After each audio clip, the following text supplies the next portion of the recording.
turn the old song to new one. The 1960s, everyone! People try to put us down my dreams, just cause talking about my dreams. Yeah, it was a time of revolution, free love, influential fashion, and most of all, damn good music. Well, at least that's how we'd like to remember it anyway. In my last episode, I kind of talked about how a certain era's musical scene was different in reality compared to how we like to remember it in hindsight.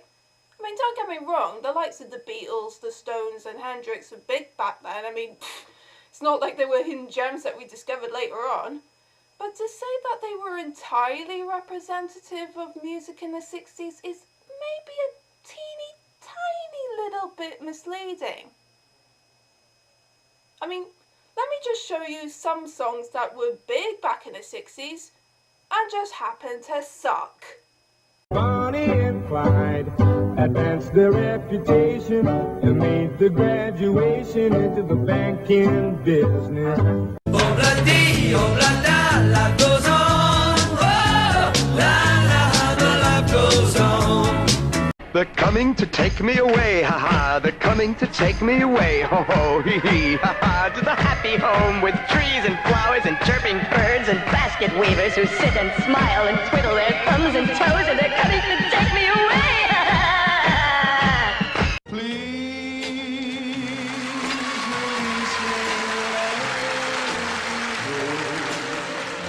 Yeah, I have a feeling this won't be the last I see of this particular guy anytime soon. Anyway, one of the pitfalls of having a parent who's a child of the 60s is that you have to endure all the crap as well as the really good stuff. And one particular song I had to listen over and over again throughout my formative years was a song called Honey. The song, released in 1968, was a big cross-Atlantic hit, and since then has been a frequent feature in many of the worst of lists. In a way, I almost don't even need to review this song because every man and their dog know this is a terrible song. But I just feel the need to purge myself of this ill feeling brought by years and years of this song being played in the house constantly, slowly and gradually gnawing away at my soul like a bad tumour. So, let's have a listen to this song, shall we? See the tree, how big it's grown, but friend, it hasn't been too long. It wasn't big. I laughed at her and she got mad the first day that she planted it was just a twig. Gee, she needs to calm down, it's just a tree. Then the first snow came and she ran out to brush the snow away so it wouldn't die. Came running in all excited, slipped and almost hurt herself, and I laughed till I cried. Oh, how nice of you, you heartless bastard. She was always young at heart, kinda dumb and kinda smart, and I loved her so. And I surprised her with a puppy.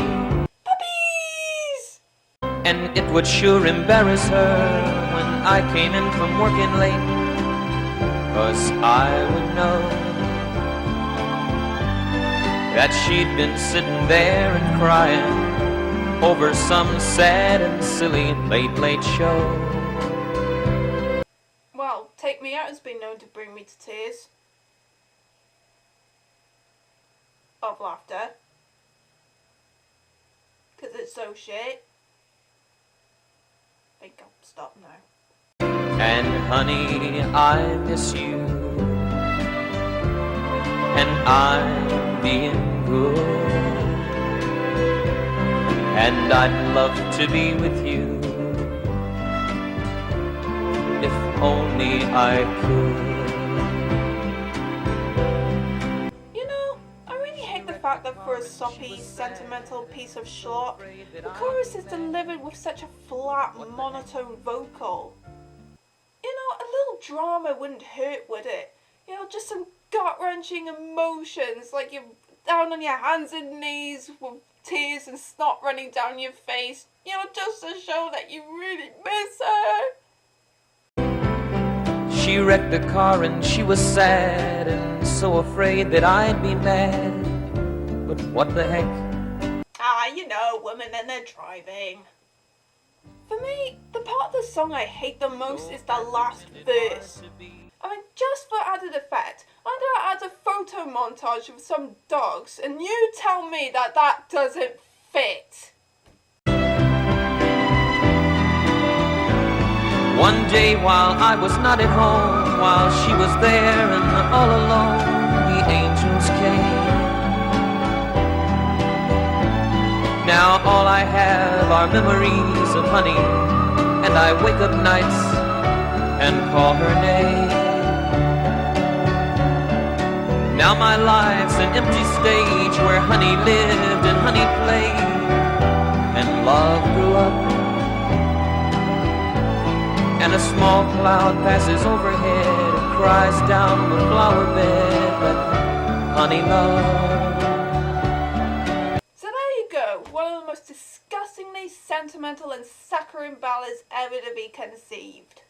I mean, this song is flooded with cutesy imagery after cutesy imagery after cutesy imagery that leaves you just cringing and reaching for the sick bucket rather than sympathising for a guy who had seemingly lost his partner. I mean, whoever thought that death could be so bloody twee? Sad Happy Tree Friends, this predates it by about 40 odd years. It's just as gruesome to endure.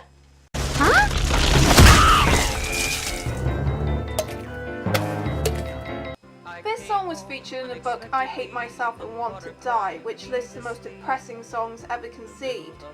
Although I wouldn't say it was depressing because it was genuinely sad, more like because it's so horrible that listening to it would drive even a Dalai Lama to suicidal tendencies. And that's all from me. I've been Miss Purple, and until next time, bye!